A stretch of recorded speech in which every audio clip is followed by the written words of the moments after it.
All right, Gary Wilson here. I've got a little random message here for Snooker Loopy. Got the lyrics here. I'm guessing you want us to sing the song. Absolutely, not a problem.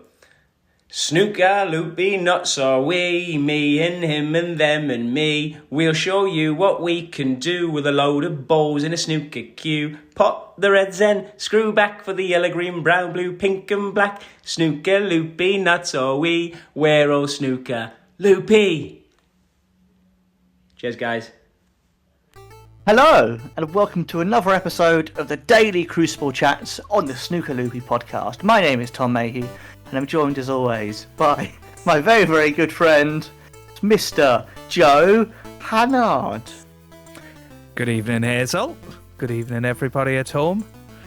And take 5 was a good one, Tom. Well, not quite, Joe, because you've not yet got your nickname.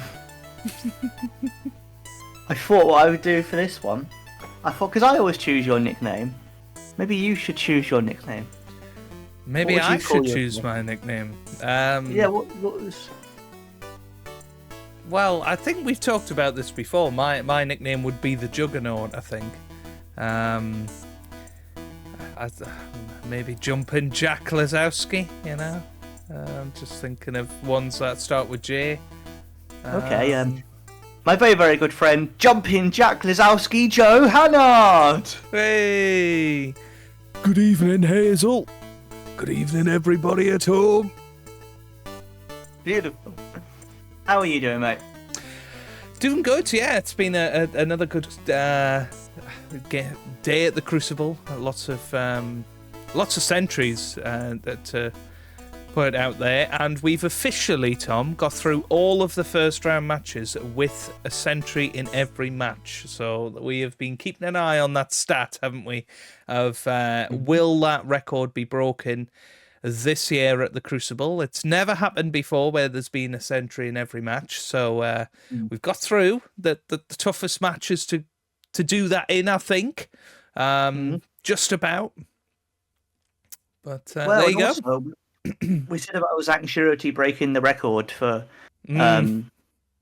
consecutive centuries from a debutant and number of centuries from a debutant, but Daniel Wells had 3 in a row, so it looked like he could have equalled the record literally the day after. Yeah, I mean, it was crazy watching that, and actually he was on for a century for 4. But he missed the pink. He wasn't. Missed a red. Missed the last red. I think it was. It was on the pink spot. Got very, very close to it. Murphy then swerved round the blue and followed the red straight in off. So he ended up winning the frame anyway. But yeah, bit of a shame that stat couldn't be matched as well when we literally talked about it just about an hour before it actually happened. It feels like we might be coming towards some sort of record as well in terms of the number of players who've made a century, like the number of different players, because most players so far have made a century. Even, Zach Surety's gone out, but he made a few. I mean, Daniel Wells has made a few. Kyron would have made a few. So I feel like, I don't know what the record is, but the only one I know who hasn't is poor old Zhang Anda, who is probably nearing one of the poorest records at the Crucible that we've definitely seen in recent years. Yeah, I mean, he's probably not had that many appearances at the Crucible, all told. I know he's been back as a seed the last couple of years, but maybe not so much as Luca. I think Luca. I think it's 4 or 5. I think it's a handful, and he's never won. I know Barry Hawkins went a lot of years without winning a match at the Crucible, but then obviously got the final, became a bit of a Crucible specialist. It'd be interesting to look at those stats. I'm sure perhaps people from earlier in sort of Crucible history probably have worse records. You know that people in the 80s that possibly qualified every year but didn't win a match. Maybe something like that. I don't know. One for the Yeah. almanac, which we don't have. Well, we I was will. gonna We will say. try and get an almanac at some point, but Was it last year you got it? it was a couple of years ago now. I got a PDF version of it, but I think we both would like a physical version of the almanac, wouldn't we? So, yeah, fingers crossed we will manage that someday. Yep. But let's go through the matches then. So we had, the big talking point, I suppose, was Ronnie and Ali, and Yeah, fairly incredible performance by Ronnie. It felt like he just kind of rolled back the years suddenly and was exceptional. absolutely. I mean, he was on form. He played really, really well. Came out in the first frame and had a really tough break. Black and pink were out of play. He kept having to go up for the blue. He kept overhitting it, so having to play in a ball colour. And he made 50 from a ridiculous situation of where the reds were all over the table. And I think that sort of set the tone. It settled him down a little bit. It has to be said, Ali Carter played terribly. Probably one of the worst performances I've seen from a top player in a Crucible first round match, because Ali, is usually an outside contender to get to the final or, potentially even win it some years. So big shock to see how badly he was playing, but maybe not with the season that he's had.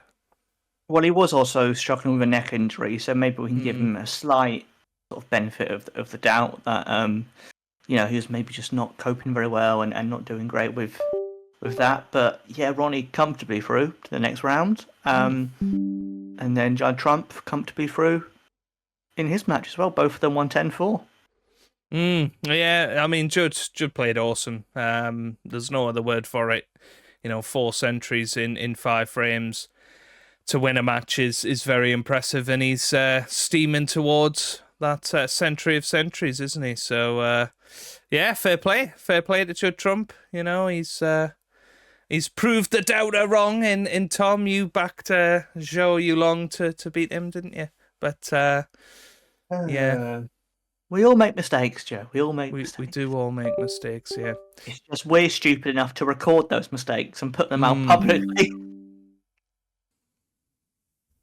Yeah, Judd played brilliantly. He was excellent. 5 centuries in the matches, as you say, is incredible. We're probably at a current rate on the way to the record for most centuries at a tournament, just because it's been really high scoring and a number of players getting multiple centuries. Yeah, I mean, he's not going to be too worried about his next round either, so it's looking good for Judd, I think. It was quite a funny one, actually, because Sean Murphy was in the studio for Judd's match tonight, and then Judd was being interviewed, and obviously he's playing Sean next. So it was quite weird that they were sat next to each other, and he's saying, "Oh, I'm going to be focusing on my match against Sean," and this, that, the other. And Sean's just sat right there, having scouted the opposition. Yeah. And I think Judd's got a very good record against Sean, hasn't he? So I think he's won the last 9, I think, that they've played. But Sean Murphy, to be fair, probably played as good as anybody in the first round, as he normally does, to be honest. His first round is usually where he's at his absolute best. There's only really been a couple of times where that's not been the case. He obviously had the 10-0 a few years ago, if you remember, against Liu Honghao. So maybe the first round isn't so much to base Sean Murphy's performance on, if you like. But over 3 sessions, he's got a chance against Judd. But he has to absolutely play at his best, you would imagine. Yeah, absolutely. And Luca, his match started today against Ryan Day. Very close at the moment, pretty even. Yeah, well, it didn't look that way for a long time. Ryan Day was actually 5-1 up in that match, and he was in to make it 6-1. So Ryan could have really killed off that match in the first session, has let Luca off a little bit, it has to be said, to get back to 5-4, but Ryan Day would have taken that lead. I think we said it was going to be close. I think I backed it 10-9 Ryan Day in the end, so we'll see. I mean, Luca played some good stuff towards the end of the session. Ryan Day played really well at the start of the session. It's just one of those matches. It was very much overshadowed by the Ronnie match, but that was over very, very quickly. So I think everybody stuck around and watched the Luca match. And two good players that can put a bit of a run on if they manage to get through, I think. Yeah, absolutely. It's going to be interesting to see if either of them pulls away in the second session, or whether the trend continues and Luca wins the next few, or whether Ryan Day gets back ahead. Who really knows what's going to happen in that one? I think as we said, they're fairly even, really, which feels a bit weird to say when Luca's a former world champion. But based on the last 2 seasons, Ryan Day's had a better 2 years than Luca. He'd be ranked higher, so it's bonkers, really, isn't it? It's an odd one. It really is an odd one. And we'll see how that one goes tomorrow. They're back at 1:00 in the afternoon. Remember, there's only 2 sessions tomorrow. It's sort of weird Thursday. Both Thursdays are only 2 sessions, actually. So, be interesting to see how Luca gets on in that match. 5-4 down. Will he come back, or will Ryan push on a bit like Ronnie did today? We will find out. But there was one more match, Tom, and it was Mark Selby versus Ben Wollaston, and they also went for a commentary duo of Steve Davis and Rob Walker. So, I mean, Steve Davis is a great commentator. I just think when he has to be paired with somebody that likes to lead the commentary, like John or Dennis or Ken. To be paired with Rob Walker was a tough assignment, I think, especially on this match that was taking its time. Obviously, Mark Selby had a few tip troubles early on. Was 3-1 down at Ben Wollaston at the mid-session interval, and we've all been there, Joe. We've all been there. Well, speak for yourself, Tom. Speak for yourself. But Ben, I think he's maybe missed a trick. He could have had Mark Selby in all sorts of trouble. Maybe should have at least had 6-3. Yeah, he's ended up 5-4 behind. At least he's in the match. But I think I might be in for a late one tomorrow night, Tom. Yeah, I did get a message from Paul Banksy Banks, who was there tonight, and he said, "Oh yeah, his first time at the Crucible, and I mean he got his value for money, I suppose." Yeah, absolutely. I mean, Judd was finished very quickly, wasn't he? So, but I've been there before, Banksy, and it's the risk you take, isn't it? When you go to a session where one of them could finish early. Luckily for me, tomorrow I've got Mark finishing off that. I mean, there's going to be at least 5 frames with that. You would imagine it's going to go more. And then on the other side, you've got John Higgins and Zhao starting their match. They've got 8 frames to play tomorrow. And then on the Friday morning, I've got Mark Williams versus Hossein Vafai on one side, and on the other side it is Chris Wakelin and Mark Allen. So, the start of 2 matches there, so definitely seeing 8 frames in both of them. Or maybe it's the middle session, actually, of the Chris Wakelin encounter. I think they're starting off tomorrow afternoon on the other side of Luca. Possibly, I can't remember. Yeah, I have actually got that. I've got a picture of it right here, Tom. And yes, it is Mark Allen and Chris Wakelin at 1:00 tomorrow, alongside Luca and Ryan. Selby and Wollaston are backed up against John Higgins and Zhao Gudong. So, Yeah, I mean, a very interesting day at the Crucible. I think the headlines will be very much taken by Ronnie. Very interesting post-match thoughts from him as well. He seems in a good place in his life from what he's saying, but still struggling with the snooker side. But I think he'll be delighted to have beaten the player of Ali Carter's quality 10-4. And he's got Pang next as well, who he's beaten at the Crucible before. Over 3 sessions, you'd heavily fancy him. And to be fair, Mark Selby didn't look that convincing tonight. I know we were backing him for a big tournament, but well, he's not even. Ben Williston is closer than Selby will want him to be. So Ben Williston might still have a shot here. Absolutely, and if Wollaston gets through this match against Selby tomorrow. All of a sudden, the draw very much opens up for Ronnie. Your next biggest threat would be Mark Allen in the semi-finals, if all the seeds follow suit. Possibly Zhao Xintong, if he makes it that far. And Mark Allen was waxing lyrical about Ronnie in the Winter Gardens today, and I don't think I've ever seen quite a smile on Mark Allen's face as he was talking about how Ronnie was playing and saying, "Oh, I wouldn't want to play Ronnie." And it was very odd actually to hear that. And then obviously potentially Judd in the final, I guess. But it's a long way to go before all of that. But a lot will rest on 24 hours time. Who comes out of that Selby Wollaston match? I think that could dictate a lot in this championship. Absolutely, yeah. So that'll be one to watch tomorrow, won't it? Luckily, I've got decent tickets for that match, eh? There we go. You'll be there with your hawk-eyed view. My hawk-eyed view, and obviously, as I've said, if you do see me round about Sheffield, then do come and say hello. Should say be there. Evening, Hazel. Yeah. If you see Hazel, say evening, Hazel. And she might not get a restraining order against you.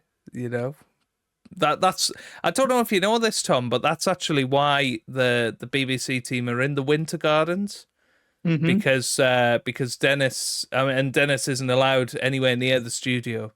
That's fair enough, I think. Yeah, but no. Dirty Dennis Taylor, as we call him on this podcast. 2 episodes in a row, Tom. This poor guy. He's done nothing wrong. Well, see you later this evening, Hazel. Yeah, but do come and say hello and let me know if there's anything you want me to have a look for in the merchandise shop. You've got time to let me know. There's no Ronnie shop this year, so I'm going to be focusing heavily on the WST merchandise shop. I am also going to try and have a look in the charity shops around about the Crucible and see if there's any snooker related merch in there, Tom. That would be good, yeah. Because you feel like it's the sort of place that would have it. Yeah. Who knows? But we have had a little bit of Fan Zheng email, Tom. I didn't know if you wanted to hear some of that. Always, yes, please. Let's go. So, of course, we had Sam Jones last time get in touch, and he wanted us to listen to Dennis Taylor's Gargles again and forced us to basically kill our ears. And many other people's. Mr. Dog was in the comments saying he was pretty sure he had tinnitus after listening to that version. We relate to that. But anyway, he says, "Hi guys, sorry for making you dig out another of BVM's Bill Werbeneck 147 Pint remixes. I mainly wanted to hear the Snooker Loopy remix for the Gargles, but the BBC Snooker theme remix was easier on the ear, only slightly though. Anyway, as recompense, here are suggestions for your segments in future podcasts. I'm sure most of your listeners will be aware of David Mitchell and Robert Webb's hilarious snooker commentator sketches. But as far as I know, Table of Reds Krista Berg's Lady in Red, but with special snooker words, has never featured in Cue the Music. That's true. Give it a listen if you haven't already. It's very funny. I'm sure we will add that to the list. Tom's got a big spreadsheet of all of these things, and he tends to just surprise me with them. That's what that is on there. Table of Reds is definitely on there. Yeah. And we could talk about their sketches in Cue the Laughter as well. I presume you're aware of their stuff, right? Oh yeah, absolutely. Yeah. So we will absolutely do that. Thanks for the suggestion. And funnily enough, his second suggestion here is something that Archie Smith has also suggested for a Cue the Laughter, which I've been saving. So we are going to be using that in a couple of days' time. So thank you for your second suggestion there, Sam. But Archie beat you to it on that one. He says, really enjoying the podcasts and your analysis of all the action at the Crucible. Take care and enjoy what Rob Walker would probably call the evening sesh. Warm regards, Sam. The evening sesh at the cruise. Evening sesh, Hazel. And you might remember, Tom, Matt, who created... Tom's gone now. Who created our Snooker Loopy Cue the Music spreadsheet. It's just Dennis using the word sesh. Sesh, Hazel. And he is from Borough, of course. We've got a big rivalry, me and Matt. He's actually appeared on Cue the Music, hasn't he? He did do his Snooker Loopy version. He has said, "Good evening, Hazel," from Krakow. So, good evening, guys. Just wanted to send you an email saying how much I'm enjoying your Crucible daily roundups. In fact, while I'm in Krakow, this morning I was listening to your podcast at 4 a.m. in the morning while queuing up outside for our tour of Auschwitz. There you go. I'm glad that we can shed some light on your day. Why? But isn't that crazy, Tom? That our podcast has been played near Auschwitz. I mean, yeah, that's what. Yeah, what? Why? It's safe to say the images in my head of Tom gleefully caressing Bingham's balls and Joe having a romantic evening with Judd Trump in one of Bingham's hot tubs certainly lightened up the mood. Keep up the good. I'm glad. Keep up the good work. P.S. How good was it to see the goat sink the captain's ship today? All the best, Matt. I mean, strangely, I don't know if we talked about that. I think Matt has just imagined a podcast, and he's written. I think Matt has got some fan fiction podcast about me and Joe and all these snooker players. Well, Matt, I think, imagines Snooker Extra. We talk about Snooker Extra. He imagines it. He lives it, he breathes it. But there you go. Thank you very much, Matt and Sam, for getting in touch. If you guys want to get in touch too, then please do get in touch with the links down below. snookerloopypodcast@gmail.com, or you can tweet us at snookerloopypod. Get involved down in the comments section and all of that good stuff. And people usually message Tom as well. Feel free to message Tom, although he hasn't had any messages for a while as far as I know, so maybe he's running out of fans Zhengi's. Well, I mean, I think a lot of people use the email now as well, to be honest. And, yes, which is good. Joe tends to man the emails, so yeah.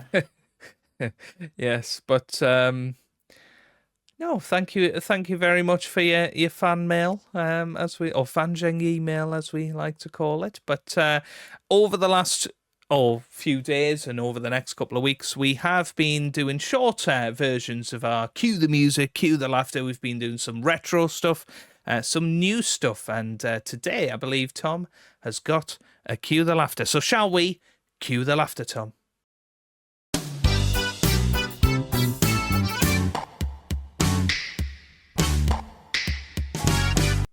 Yes, well, this is just my subsection of Cue the Laughter called Tom has spent more time on eBay. And I've found some silly little items. One of them I thought was relevant to the podcast because it's a program for the Dulux British Open snooker tournament in 1986. Right, okay, so I'm getting that up now, Tom. Would you like to tell us a little bit about this find? Well, we love a weird sponsor, right? We love it, the weird sort of historical sponsors. And this one, like, the front of it has actually got the Dulux dog, like, as if he's about to play snooker. It has. I'm zooming right in on it there. You can see the Dulux dog. You've got also a sort of dot-to-dot of the dog on the back. I'm not really sure what that's all about, but... Are they implying they've rolled the white ball in Dulux paint and then done some sort of Art Attack style thing to make it a dog for some reason? Yeah, and also, Tom, I don't know if you can see in the bottom left of the of that image, there's a weird pattern on the carpet, which I can't see anywhere else on the carpet. Yeah, I'm going all Rob Walker style. Oh, hang on, Tom. Just above the back page, you can see that pattern repeated. So there you go. Anyway, they have put in a picture of the draw. I don't know if you can see any of those names on there, Tom, but I can see Silvino Francisco there. Kirk Stevens versus G. Wilson. I assume it's not Gary. Or is it C. Wilson? It could be Cliff Wilson, couldn't it? Mm-hmm. Who else we got in there? Thorben. Joe Johnson. Do you think the carpet will be soft, Joe? If you want to go full Rob Walker, do you think it would be nice? I'd have to give it a rub, Tom. Yeah, we've got Alex Higgins, the great Alex Higgins, against Mike Hallett there. Steve Davis versus Dean Martin. I mean, look at that. They even having cameo appearances with singers. We got John Virgo versus Eddie Charlton. Oh, what a lineup. Wow, what a match. Right, well, there you go, Tom. And if you guys want to buy that, it is £5.92. Nobody's going to buy that. Let's have a look at the description, Tom. It says, the condition just says absolutely fine. That's it. Absolutely fine. Okay. Opening out to show the full international draw and match days and times. Buy it to pay postage. Well, yeah, I would have thought so. Thank you very much, Tom. Have you got anything else for us? Well, I believe the other item I've got is it's a one-off from what I can tell, Joe. A one-off. It's an amateur video of Jimmy White playing snooker at the Erith Snooker Club in 2004. I was a little bit worried there, Tom, when you said it's an amateur video of Jimmy White. Oh, dear. Look at that. This video is amateur, taken from the sidelines, but with excellent coverage. So there we go.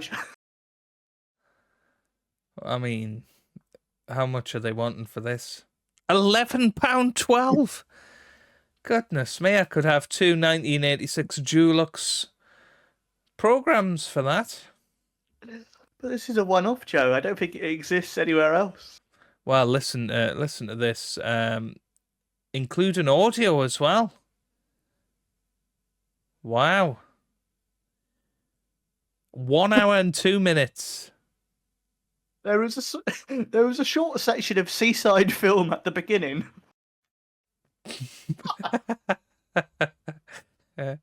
This is a must for any snooker fan. A real find featuring one of the greats of the sports. So, Tom's probably going to buy this. Let's be honest. I mean, I'm tempted. Yeah, I don't want this, Tom, by the way. So please don't buy it for me. What do you mean you don't want it? I don't want it. It's going to be your wedding present, Joe. Oh, no. Knew I shouldn't have invited you. He's going to do some weird stuff, isn't he? Mm-hmm. Hazel. Hazel. Yeah. Well, thank you very much for that, Tom. Very strange, but classic cue the laughter. Let's be honest. I mean, we've had Porcelain Steve Davis, we've had calendars, we've had bed sheets. We've had snooker trading cards, you know. We've had all sorts, haven't we, for Cue the Laughter? That is pretty classic, to be honest. So, yeah, looking forward to seeing what we've got up our sleeves for the next couple of weeks. But, yeah, it's been fun so far, hasn't it, Tom, the World Championship? It's been a good few days of snooker action. I've enjoyed pretty much every match I've sat down and watched, which has been lovely. I mean, the Serbia one was fairly slow, but do you know what I mean? There's always going to be one like that in the first round, so that's fine. That's all Weirdly, right. it's usually always the last one as well. I feel like the last couple of first round matches are always a bit slow. Maybe the cloth gets worn or something. And maybe there's some sort of technical reason. I don't know. Well, yeah, Steve Davis and Rob were talking about the cloth tonight. Not that Rob was touching cloth or anything like that, but with Selby's tip problems and Rob touching cloth, it was quite an eventful evening, really. Yeah, I can imagine. Yeah, I'm surprised it was televised. Well, that's why it nearly went past midnight, Tom, for Snooker Extra, which it was funny yesterday. You know, up past midnight, and actually seen on BBC Two they were showing World Championship Extra, is what was on there. So that's hilarious.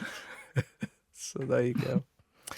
But no, I don't think there will be a roundup tomorrow because there's not actually a lot happening, is there, on Thursday in terms of results.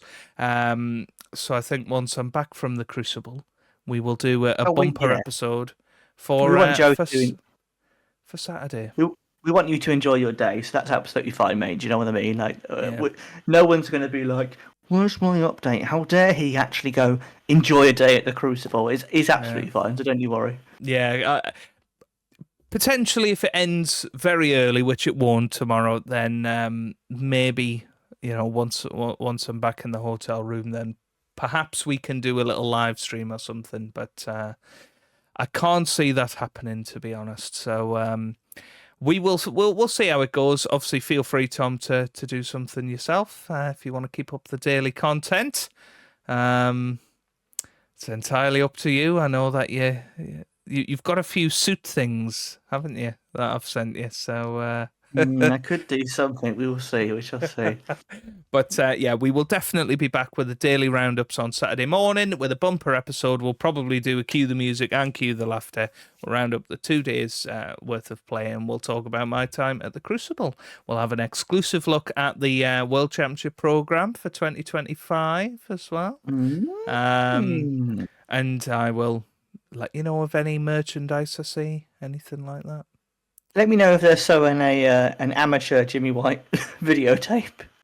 I don't think there will be, Tom, and to be honest with you, I think that's the only one in existence that is probably fit for PG channels like ours. I guarantee he'll swear in it, though, but he's got a potty mouth. He's got a potty mouth, that Jimmy White. We haven't spoken about, actually, that there was the TNT watch-along tonight, wasn't there, with Darren Fletcher and Ali McCoist. I don't know if you caught any of that, did you? Not really. I don't really know who that's trying to appeal to, because I don't. As a snooker fan, I didn't go, "Oh, I desperately want to watch this." And if you're not a snooker fan, is it trying to get those people in? I wasn't. Well, it was on TNT Sports 1, which is the first time snooker's been on that channel, as far as I know. But then, of course, it was the Selby match, wasn't it? So, yeah. Obviously, it would have been Trump first of all, which I guess would have been entertaining. So, but then they would have had to endure Selby and Wollaston for the other 3 hours of the evening. Maybe it's worth picking that up, because I bet there was some gold in there. Do you know what I mean? Just something a bit out there and a bit different. So if there's like a highlights video, yeah, I mean, if anybody did watch it and tune in and find any funny bits, please do timestamp them and send them to us so we don't have to sit through 4 hours of them talking.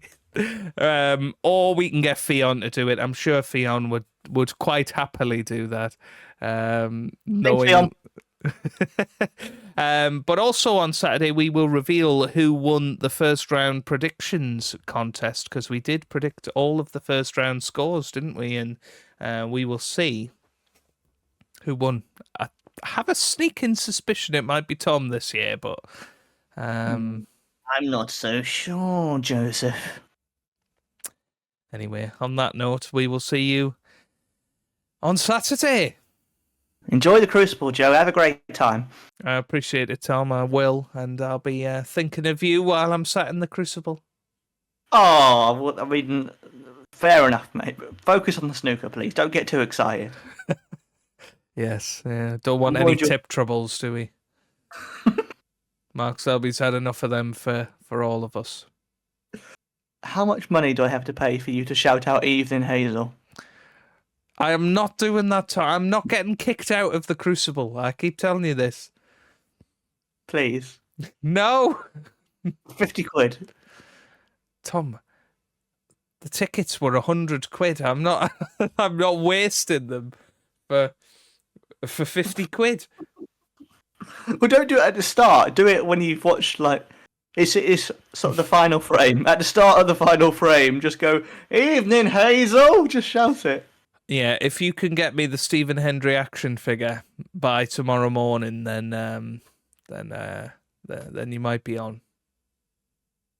I don't think that's possible, but okay. Those are the deal. That's the deal, Tom. Take it or leave it. Well, we'll catch you all very soon. Let us know in the comments below what you want Joe to shout out. Please don't.